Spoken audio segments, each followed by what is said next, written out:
प्रधानमंत्री नरेंद्र मोदी अमेरिका का दौरा कर भारत लौट रहे हैं। साथ ही प्रधानमंत्री मोदी का यह दौरा इतिहास के पन्नों में दर्ज हो गया है। पीएम की यात्रा कई मायनों में यादगार रहेगी। सुपर पावर अमेरिका से भारत की लगातार बढ़ती नजदीकियां, डोनाल्ड ट्रंप के साथ पीएम मोदी की मजबूत बॉन्डिंग पड़ोसी मुल्कों की नींद भी खराब कर रही है। अमेरिका के साथ भारत की डिफेंस डील, आतंक के खात्मे पर एक और मोर्चा, एक साथ लड़ाई और कई अहम कारोबारी करार मोदी के इस दौरे की बड़ी उपलब्धियां हैं, जो दोनों देशों के बीच नए दौर में दोस्ती की नई इबारत लिख रही हैं। और ये तस्वीर इन्हीं बातों की बानगी भी है। इन तस्वीरों को देखिए। प्रधानमंत्री नरेंद्र मोदी ने जब कहा एक और एक मिलकर ये दो नहीं बल्कि एक और एक 11 हैं, यानी कि ट्रंप और मोदी का साथ, यूएस और भारत का साथ जो है वो अलग तस्वीर दिखा रहा है। व्हाइट हाउस में प्रधानमंत्री नरेंद्र मोदी की मुलाकात, एक दूसरे के गले मिले, विजिटर बुक पर पीएम ने साइन किया, ट्रंप ने खिताब भेंट की जो उनके जीवन पर आधारित है, उस पर साइन भी था उनका। और आतंकवाद पर एक मोर्चा, एक लाइन जो है वो दिख रही है। अब इन तस्वीरों को भी देखिए जो ये बता रही हैं कि ट्रंप और मोदी के बीच दोस्ती की बॉन्डिंग कितनी जबरदस्त है। दोनों के बीच कोई औपचारिकता नहीं दिखी, दोनों के बीच दोस्ती महज दिखावे के लिए नहीं है, ऐसा यहां नजर आया। मोदी ट्रंप मिले, ट्रंप ने खुद कहा कि आई मिस्ड यू। इस तरह से मोदी ट्रंप मुलाकात के बाद मोदी को खुद जो है डोनाल्ड ट्रंप की तरफ से कुर्सी दी गई। कुर्सी के पीछे ट्रंप लगातार मौजूद रहे जब पीएम विजिटर्स बुक में साइन कर रहे थे और पीएम को गिफ्ट भी दिया। उन्होंने एक खिताब जो है उनके लाइफ पर आधारित है, वो उन्होंने गिफ्ट किया पीएम को, उसमें उनका नोट था। और साथ ही जब ताजमहल विजिट किया था डोनाल्ड ट्रंप ने, वो तस्वीर भी डोनाल्ड ट्रंप ने प्रधानमंत्री नरेंद्र मोदी को दिखाई। एक नई केमिस्ट्री, एक अलग तरह की केमिस्ट्री दोनों अपने देशों में बड़े दिग्गज नेता के तौर पर रहे हैं। और तमाम पहलू पर चर्चा के लिए हमारे साथ खास मेहमान जुड़ गए। उनका तारुफ आपसे करा दें। जेके त्रिपाठी जी, फॉर्मर डिप्लोमेट, शैलेंद्र देवलंकर जी, फॉरेन एक्सपर्ट, और colonel TP Tyagi ji, defence expert हमारे साथ जुड़ चुके हैं।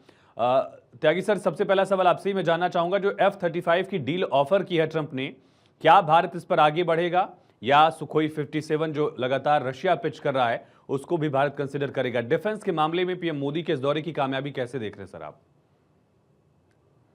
देखिए, अचीवमेंट तो है।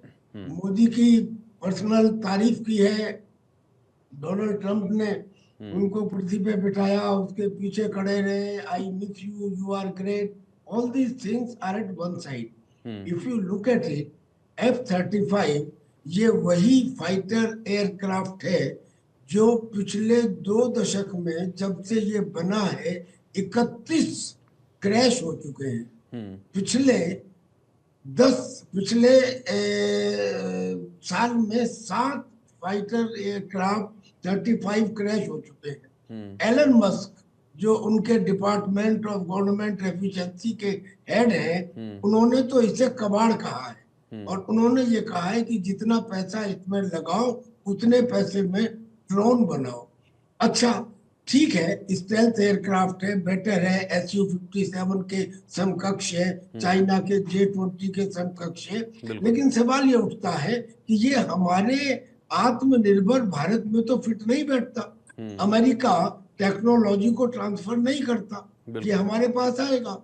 अब अमेरिका इसका फायदा उठा रहा है, उसको दिखाई दे रहा है कि हिंदुस्तान 5वीं इकोनॉमी से बढ़ के 3री इकोनॉमी तक जा रहा है, यानी कि उसमें खरीदने की क्षमता है, यानी कि उस क्षमता का इस्तेमाल किया जाए। और चूंकि जो एक डेफिसिट है ट्रेड में, अमेरिका हमसे कम इंपोर्ट करता है, हम ज्यादा करते हैं, लिहाजा हम अपना F-35 उनके ऊपर थोप दें। तो मैं इसे समझूंगा कि यद्यपि स्टेल्थ एयरक्राफ्ट है, गुड है, लेकिन इसके कुछ लेकिन अल्टरनेटिव भारत के लिए हो बेहतर सकते डील थे। नहीं होगी और शायद यही वजह की अभी क्लैरिटी इस पर नहीं आई है। जेके त्रिपाठी जी, मैं आपसे समझना चाहूंगा कि जो टैरिफ्स को लेकर एक संशय वाली तस्वीर दिखी थी, प्रधानमंत्री नरेंद्र मोदी और डोनाल्ड ट्रंप का जो जॉइंट स्टेटमेंट आया, उसमें कितनी क्लैरिटी है? क्योंकि इसके पहले टैरिफ किंग कहकर ट्रंप ने कई बार भारत को संबोधित किया, लेकिन यहां पर यह भी जाहिर हुआ कि एक तरह से रेसिप्रोकल टैरिफ्स की बात जो है ट्रंप दोहरा रहे थे, उसमें भारत को कहीं ना कहीं थोड़ी रियायत मिलती दिख रही है क्या? देखिए, बिल्कुल मेरे ख्याल से कुछ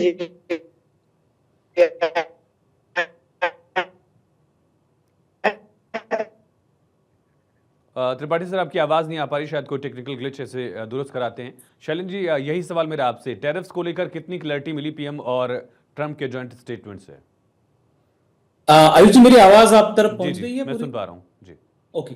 देखिएगा, टैरिफ का जो मुद्दा है वो काफी अहम मुद्दा है, और वो भी कॉन्स्टिट्यूट करता है पीएम नरेंद्र मोदी जी के विजिट को। दो इशू जो उनको, जो बैकग्राउंड क्रिएट किया गया इस विजिट का, एक तो पहले वहाँ के जो इलीगली रहने वाले जो निर्वासित है, वो उनको जिस तरह से भारत में भेजा गया था, ये पहला मुद्दा था। अब जो फ्यूचर में आने वाले हैं उनको किस तरह की ट्रीटमेंट दी जानी चाहिए, एक मुद्दा था जो काफी बहस जिस पर भारत में हुई थी। और दूसरा एक था कि उन्होंने मेक्सिको, कनाडा और चाइना के अगेंस्ट में कुछ बहुत ज्यादा ही स्ट्रिक्ट इस तरह से इंपोर्ट ड्यूटी रेज करने के इश्यूज को लेकर कुछ डिक्लेरेशन किए थे, एग्जीक्यूटिव ऑर्डर साइन किए थे। भारत के बारे में वो बार बार इस बात को दोहरा रहे हैं। ये अभी नहीं हुआ, ये पहले टर्म में भी हुआ था, 16 से 20 जो उनकी पहली टर्म थी, बिल्कुल। उस टाइम में बताया था उन्होंने कि इंडिया में कुछ आइटम्स पर जो अमेरिकन गुड्स है उनको इंडिया में मार्केट एक्सेस नहीं मिलता है। देखिएगा, आज इंडिया अमेरिका का सबसे बड़ा ट्रेड वाला इशू ऐसा है कि ये पहला कंट्री ऐसा है कि जिसके साथ में इंडिया का फेवरेबल ट्रेड डेफिसिट है। जो ट्रेड डेफिसिट है वो इंडिया के फेवर में है, अप्रोक्सीमेटली $20 बिलियन का है। अब वो चाहते हैं कि इस ट्रेड डेफिसिट को किस तरह से ब्रिज किया जाए। उसके दो तरीके हो सकते हैं। एक तो आप अमेरिकन ऑयल खरीदो, अमेरिका का नेचुरल गैस खरीदो, और दूसरा अमेरिकी के डिफेंस इक्विपमेंट खरीदो। एग्जैक्टली। उस जरिए से वो ट्रेड जो डेफिसिट है उसको ब्रिज किया जाए। दूसरा मुद्दा ऐसा है कि दो चीजें जो काफी फेवरेट है डोनाल्ड ट्रंप के, उसमें से पहला है हार्ले डेविडसन का। वो बार बार जिक्र हार्ले डेविडसन मोटरसाइकिल की करते हैं। इसी मोटरसाइकिल पर भारत ने 100% इंपोर्ट ड्यूटी लगाया है, जबकि ये मोटरसाइकिल जब भारत में बेची जाती है तो दुगने प्राइस में बेची जाती है, क्योंकि हमें हमारे बुलेट को, एनफील्ड को प्रोटेक्ट करना है। That is our domestic policy. दूसरा ऐसा है कि हमारे पास में जो हेल्थ इंडस्ट्री है, जहां पर जिसको जिंक और ये सारी चीजें हैं, वहां पर जो वे प्रोटीन बेचा जाता है, जिसको मिल्क पाउडर कहते हैं, वहां पर जो अमेरिका का उसमें डोमिनेशन है, और वो सारी चीजें हमें बेचना चाहते हैं। लेकिन 2019 में हमने जो मिल्क पाउडर है उसका मैं इस पर भी आऊंगा शैलेंद्र जी, इस पर भी आते हैं। जेके त्रिपाठी सर, जो पर्सनल बॉन्डिंग है उससे क्या तस्वीर नजर आई? क्योंकि सबको इसी पर एक तरह से संशय था या क्लैरिटी की उम्मीद थी। वो पर्सनल बॉन्डिंग क्या दिखी? क्योंकि दोनों नेता एक नेशनलिस्ट छवि के हैं, दोनों नेता अपने देश को आगे बढ़ाना चाहते हैं। एक और एक 11 का जो पीएम मोदी ने एक तरह से जिक्र किया, उससे क्या संदेश रहा यहाँ? आयुष, पर्सनल बॉन्डिंग तो है जो दिख रही है, लेकिन इसमें ज्यादातर ऑप्टिक्स होता है। जब when it comes to hard diplomatic negotiations, उसमें ये ऑप्टिक्स एक हद तक काम करता है, उससे ज्यादा काम नहीं करता है। बिल्कुल। वहां पर फिर इस हार्ड गिव एंड टेक का मामला हो जाता है। तो लेकिन देखिए, उसी को देखते हुए शायद ट्रंप ने यह भी कहा था अपने प्रेस कॉन्फ्रेंस में कि prime minister Modi is a very hard negotiator, harder than me, and मैं तो उनके मुकाबले में कहीं नहीं ठहरता। तो लेकिन ये है कि हार्ड डिप्लोमेसी में भी जब आप देखें तो हमारे पास कुछ ऐसी चीजें हैं, जैसे शैलेंद्र जी कह रहे थे, मोटरसाइकिल या और दो एक चीजों को पे ड्यूटी हमने कम करके, हम बड़ा बिगर पिक्चर अगर आप देखिए तो हम क्या करने जा रहे हैं कि हम उनसे ऑयल तो हमें खरीदना ही है, ऑयल गैस हम खरीद रहे हैं, तो इससे जो वो डेफिसिट है वो भी कम होगा। तो ये दो एक चीजें हैं जो जिसपे हम ज्यादा ध्यान दे रहे हैं। और कई हमें क्रिटिकल टेक्नोलॉजीज चाहिए, वो शायद अमेरिका से मिलने की संभावना है। तो कई चीजें कुछ छोड़ करके हम कई और बड़ी चीजें ले लेंगे। तो ये मेरे ख्याल से मोदी जी की जो बिल्कुल। बड़ी और बुद्धि है, तेजस के लिए जो फाइटर जेट के इंजन है उसको लेकर सप्लाई भी और बेहतर हुई उम्मीद है। फिलहाल वक्त की कमी की वजह से आप सभी का बहुत शुक्रिया अपनी बात रखने के लिए, हम जानकारी देने के लिए। तो प्रधानमंत्री का यह सफल दौरा, प्रधानमंत्री वापस भारत लौट रहे हैं।